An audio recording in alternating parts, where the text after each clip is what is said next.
Steelers 27, Browns 11. How many games did the Steelers play in, Guy Junker, where somebody scores 11 points? It was only like the sixth time in history that score had happened, but we've seen... we had an 11-8 final, didn't we? 11-10 with a botched call against the Chargers. Yeah. Anyway, when you play the Browns, it's always ugly, and yesterday was a pretty embarrassing showing if you're a Browns fan, I would think, to see Ben come in there and for the 17th start win 16 games against you in the regular season, but much needed for the Steelers. You know, in the day where 99 out of 100 questions asked athletes is answered in a politically correct or at least team correct way. Even last week when asked about playing against the Browns being special, he brought it up. Yeah, they passed on me. It still bugs him. Browns took Kellen Winslow that year, and Ben fell to the Steelers at 11, and the Browns have been looking for a quarterback ever since. I mean, that's the team that he rooted for as a little kid. It was close to his home, and, I mean, that'd be like you getting passed up by the Steelers and then being drafted by Cleveland and coming back here and beating the snot out of the Steelers every year. I think he definitely takes extra pride in beating them. I believe the number is 17 quarterbacks have started games since Ben came into the league for the Browns. Campbell and then back to Whedon yesterday.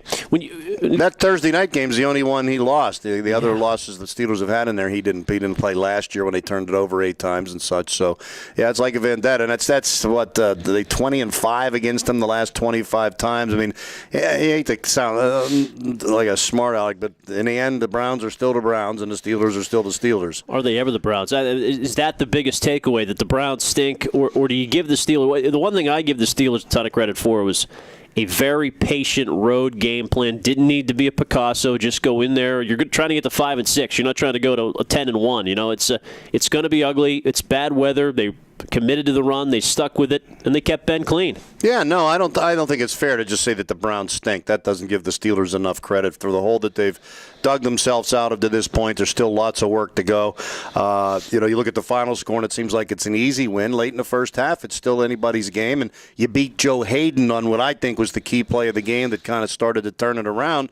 And regardless of how bad the Browns are, he's a fantastic player.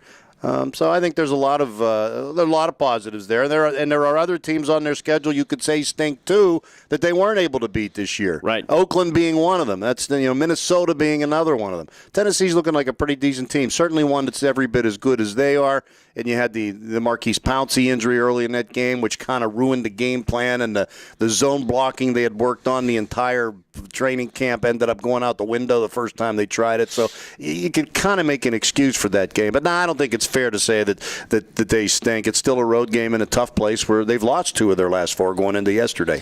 What a strange season that began on a safety thanks to Darius Raynaud stepping back into his own end zone, and it's just been bizarre ever since. 0-4. 2-6. Now they've won 3 in a row. 2 5-6 teams on Thanksgiving night in Baltimore. What are you expecting with Steelers and Ravens? Well, I don't think the Ravens are that great of a team. Once again, yesterday, they squandered good opportunities, good field position. They needed 4 field goals to build a 12-3 lead, Ken.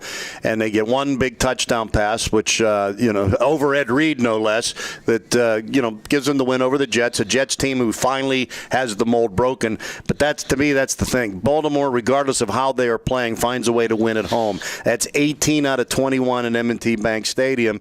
That's going to be a tough place to go, and they were already stung by the Steelers beating them. Steelers have the advantage right now division-wise with the best division record. Conference record-wise, when you start getting into the wild card tiebreakers and stuff, they sit pretty nice. At the moment, they're 7th.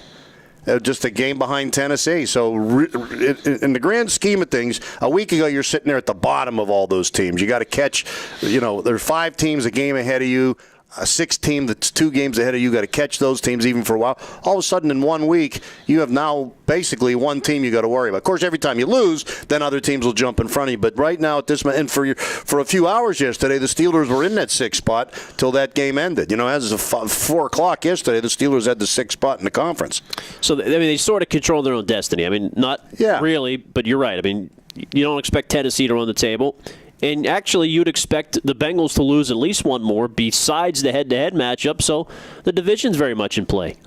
So they have resurrected the year. I'm sure it'll be a huge ratings game Thursday night, not only locally but also across the country. Everybody will be watching. As long as you go out and get toilet paper and stuff ahead of time, make sure all the snows are coming. Bread and milk, because we're going to get. Not in Baltimore though. It's actually decent weather forecast. Is it? Down in the 30s. Hope they travel early. Travel early. Get there. I can't wait. It should be great. We'll be watching. We'll be commenting. Guy Junker, Ken Laird, TribLive.com.